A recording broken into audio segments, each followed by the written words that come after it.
Hello. Yeah, we'll start with the Sri Lanka press conference now. We'll take questions from those present here and then move to Zoom if we have time. Can we start with Rex? Opening game of the World Cup and nothing seemed to be going right. How do you assess the game and what exactly did go wrong? I think there's nothing to worry about. So it's the first game, but the way we played is the worry. So I think we are a better team than this, and especially when comes to the bowling. So if you look at their bowling, they really bowled in good areas and where our bowlers didn't do. So I think we should learn quickly from that and come back in the next game. And the other thing is batting. So we can't lose 3 wickets in power play. So which makes very tough to chase down anything over 150. I think credit to their players, the way they played. Yeah, that's it. Chasing 160, do you think that it would be a tough total, or once you considered that, were you confident that you could chase it down? No, it's not a tough total. As I mentioned before, so falling down 3 wickets in the power play, so it makes very hard to get back. So we have done it in the past, so we have chased down over 160 totals. So in this game, what happened is, so the areas particularly they bowled were excellent. Dasun, you mentioned the areas that you bowled. Your quicks bowled really well in the first 15 overs with hard lengths, back of the lengths on pace. And then why was the change to slow balls? What happened there? What happened in those last 4 overs where you didn't seem to hit those spots? I think with the short boundaries, they tried too much. I think if they stick to that hard length, wicket to wicket, so what the Namibian bowlers did really well. So it should have been different. That's I want to add one question for that. Namibia was 6 wickets for 93 runs. I think then it's the 7 wickets for 163. So between that, the period at 70 runs, we just saw the original plan is not working, and so during that period, what was happening in the bowling squad and between you and the field setup? I think after 6 wickets fell down, what should we have done is to get the next wicket. So I think our bowlers, they didn't bowl to take the wicket. So I think that's the area we must think as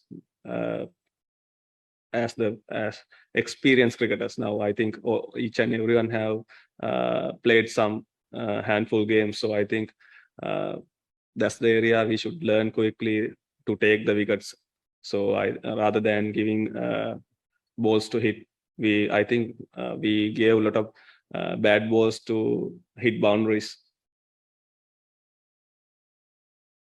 Yeah, Rex again. Dasun, would you be happy to say that that's okay? I mean, you'll be avoiding Australia, England, and New Zealand, and taking on teams like India, Pakistan, South Africa, and Bangladesh. Would you be happy with that? Sorry, Now that you lost the game, there's not much chance that you'll top the group. If you end up second, you'll be avoiding teams like Australia, England, and New Zealand, and you'll be playing teams like India, Pakistan, and Bangladesh, South Africa. Yeah. Would you be happy with that kind of setup? See, it's about playing the next 2 games. We don't look at the groups that we'll be going through. So what is important and what should be done is to focus on the next 2 games and make sure get into the next round. So I think then we can plan accordingly. Dasun, can you give us a little bit of insight as to picking someone like Pramod Madhushana ahead of Lahiru Kumara? If I ask from someone about the way Dushman Chamira bowled, so you have seen how he bowled in the past. So 2 newcomers to the team without playing single international game after injury. So we can't expect both of them to be performed like the way Pramod Madhushana or Dilshan Masanka did in the finals. So in the same time, you might ask if I keep Pramod Madhushana out from here while Dilshan injured. Why did you put out Dilshan Osang and put Lahiru in? So that manner we can't argue on that. දසුන් කාසියවාසී දිනාගෙන පන්දු ගේමකට ගත් තීරණේ හරි කියලා හිතනවා. ඔව් ඇත්තටම ඒක හරි කියලා මම හිතනවා. මොකද අපි කණ්ඩායමක් විදිහට හොඳින් ලකුණු හඹා ගොස් ජයග්‍රහණය කරා. I think මට ඕන උනේ අර පළවෙනි පිටිකරුවන් 3 දෙනා 4 දෙනා ලකුණු අතරට එන්න එස්ටැබ්ලිෂ් වෙලා අවුරුදු 10ක් 15ක් ඇද්දනම් අපි දන්නවා එතන ඉඳන් ගේම් එක ගහන්න යට පිටිකරුවෝ ඉන්නවා කියලා අපි. ඉතින් අපි හැමදාම පරාද වුණ මැච් වල ආරම්භ බැලුවොත් පහුගිය මාස කිහිපය තුල අපි හරියට කරේ නැත්තේ ඒ ආරම්භයන් ලබාගත්ත නැති එක. ඒ තරම තමයි අපි ගොඩක් වෙලාවට පරාජය වුනේ. ඉතින් මම හිතන්නේ අපි හැම වෙලේම මේ ඉන්ටර්නැෂනල් ස්ටේජ් එක සෙල්ලම් කරනකොට පළවෙනි විකට් 3-4න් ඕවර් 10 12ක් බැට් කරලා ලකුණු අඩුම තරමේ 80ක් විතර ලබා ගන්න පුළුවන් නම් ඒක ඉතාමත් හොඳ දෙයක් කියලා මම හිතනවා. තසන සිංහලෙන් ප්‍රශ්නයක් අහන්නම් මේ දැන් ඕවරෝල් ගත්තට පස්සේ අපේ බෝලිං ස්පොට් එකේ බැටිං ස්පොට් එකේ ඔයා මේ මැච් එකේ දකින ප්‍රධාන අඩුපාඩු මොනවද සහ ඒ ඊළඟ මැච් එකට තියෙන ප්ලෑන්ස් මොනවද? ප්‍රධානම අඩුපාඩු උනේ පන්දු යන්නන්ගේ එක ලයින් ඇන් ලෙන්ත් එකක් නැති එක. මම හිතන්නේ ඒගොල්ලෝ ආරම්භ කළොත් ඒගොල්ලෝ වේගෙන් පන්දු යවන්නේ 115 116 එතන ඉඳන් 125 වෙනකන් තමයි මැක්සිමම් යන්නේ. ඉතින් ඒගොල්ලෝ ඒ ස්පීඩ් එකෙන් හරි තැන් වලට පන්දු වල අපේ පිටිකරවන්න චැලෙන්ජ් කරා නම් ඉතින් අපේ පන්දු යන්නන්න පුළුවන් වෙන්න ඕනේ ඒ වේගයත් එක්ක හරි තැන් වල බෝල් කරලා ඕනම ඉන්ටර්නැෂනල් බැට්ස්මන් කෙනෙක්ව චැලෙන්ජ් කරන්න. මම හිතන්නේ ප්‍රතිශතයක් විදිහට ආරම්භ කළොත් මට හිතෙනවා උන් 80ක් වගේ ප්‍රමාණයක් හරි ඒරියාස් වල බෝල් කරලා තියෙනවා. අපේ අරගත්තොත් අපේ පිච් මැප් එක අරන් බලමු මම හිතන්නේ 140ක් වගේවත් ඇති කියලා ඒ හොඳ ඒරියා වල බෝල් කරලා. ඉතින් මම හිතන්නේ මේක කියන්න ඕන දෙයක් නෙමෙයි. ඉතින් අපි ක්‍රීඩා කරලා තියෙන තරඟයි අත්දැකීම් එක්ක බලනකොට টপ ඔෆ් ෆෝප් ඇවිල්ලා ඕන බෝල කෙනෙක්ට දාන්න පුළුවන් වෙන්න ඕනේ. ඉතින් මම හිතන්නේ ඒක තමයි ලොකුම දේ පන්දු යන්නන්ගෙන් උනේ නැති. පිටිකරුවන්ගෙන් කිව්වා වගේ පළවෙනි ඕවර් 6 ඇතුළත විකට් ලබා නොදිය යුතුයි. මොකද 160ක් ඕනම ඔපොසිෂන් එකකට against එලවන්න අමාරුයි. පළවෙනි පවර් ප්ලේ එකේදී විකට් 3ක් දුන්නොත්. ඉතින් මම හිතන්නේ අපි හොඳට තරඟ කරද්දී ඒක කරේ නැහැ. මේ විකට් දුන්නේ නැහැ ඔපොසිෂන් එකට. ඉතින් මම හිතන්නේ අපි තරඟ ජයග්‍රහණය කරපු හැම වෙලාවකදීම ඕපනින් පාර්ට්නර්ෂිප් එක වන් ඩවුන් ගිය බැට්ස්මන්ලා හොඳට ෆෝම් කරලා තියෙනවා. ඉතින් මම හිතන්නේ ඒක තමයි අපේ සක්සස් එක උනේ පහුගිය කාලේ. Does, and there were a lot of Sri Lankan fans in the crowd today. They go home disappointed, obviously.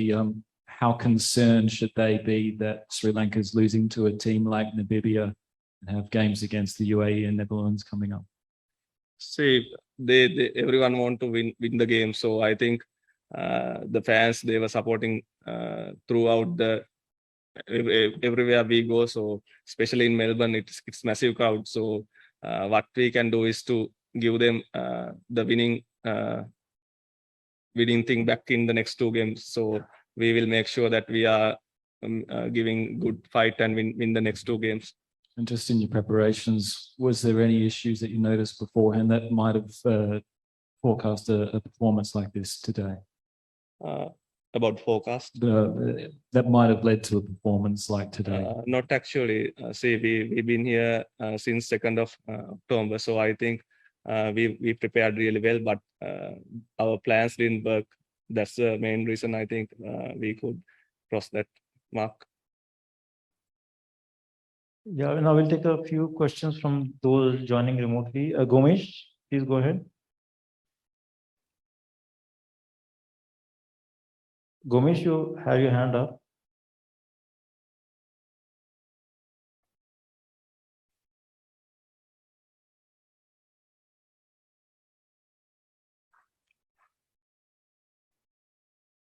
Sorry, I don't think he's able to hear me. Any other question here?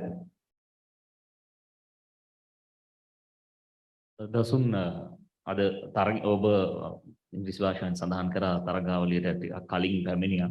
ඇත්තටම අද තරගයේදී අපට මග හැරුණු තැන් මොනවද?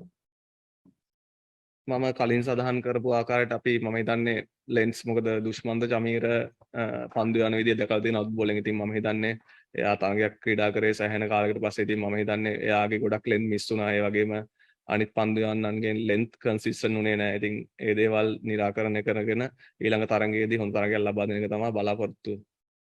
දසුන් අංක 3-4 සහ Dhanushka ගුණතිලකගේ form එක ගැන මේ සෑහෙන ලකුණු අතර හිටියේ නැහැ. මේක මොකක්ද මේ ගැන ගන්න? මම හිතන්නේ අපි ගොඩක් වෙලාවට අර එක දිගටම chance එක ලබා දුන්න එකම ක්‍රීඩකයන්ට ඉතින් අනික winning combination එක ඒෂියා කප් එකේ ඉඳන් එද්දි ඉතින් මම හිතුවා ධනුෂ්කට අපි කණ්ඩායමක් විදිහට තීරණය කරා ධනුෂ්කට තව අවස්ථා දිය යුතුයි කියලා. ඉතින් චරිත අසලංක ඉන්නවා. මොකද ඔහු ගිය පාර වර්ල්ඩ් කප් එකේ වැඩිම ලකුණු ලබාගත් ක්‍රීඩකයා. ඉතින් ඔහුට හොඳ අවස්ථාවක් තියෙනවා ඊළඟ තරඟවලදී ඉදිරියට ඇවිල්ලා ක්‍රීඩා කරලා හොඳින් කරන්න.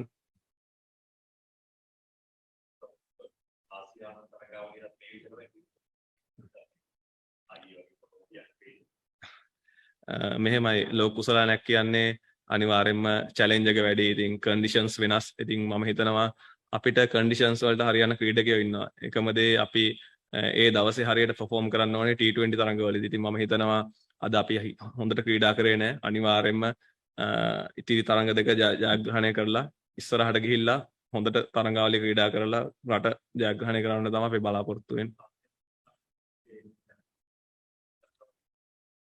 නැහැ මම මේක කල්ලුත් සඳහන් කරා අපි කොයිම වෙලාවකත් සැහැල්ලුවට ගත්තේ නැහැ. මොකද අපි දන්නවා ඉන්ටර්නැෂනල් ස්ටේජ් එකේ ශ්‍රී ලංකාව කරද්දී කොයිම වෙලාවක හරි පස්සට ගියොත් ආයේ කම්බැක් එකක් දෙන්න අමාරුයි. ඉතින් අපි ඒ ප්‍රැක්ටිසස් අපි කරන රූටින්ස් කවදාවත් මගහැරියේ නැහැ. අපි ට්‍රේන් කරා ප්‍රැක්ටිස් කරා හරි විදියට. ඉතින් මම හිතන්නේ කවුරු හරි කියනවා නම් ඒක අපි සැහැල්ලුවට ගත්ත කියලා එහෙම වෙලා නැහැ.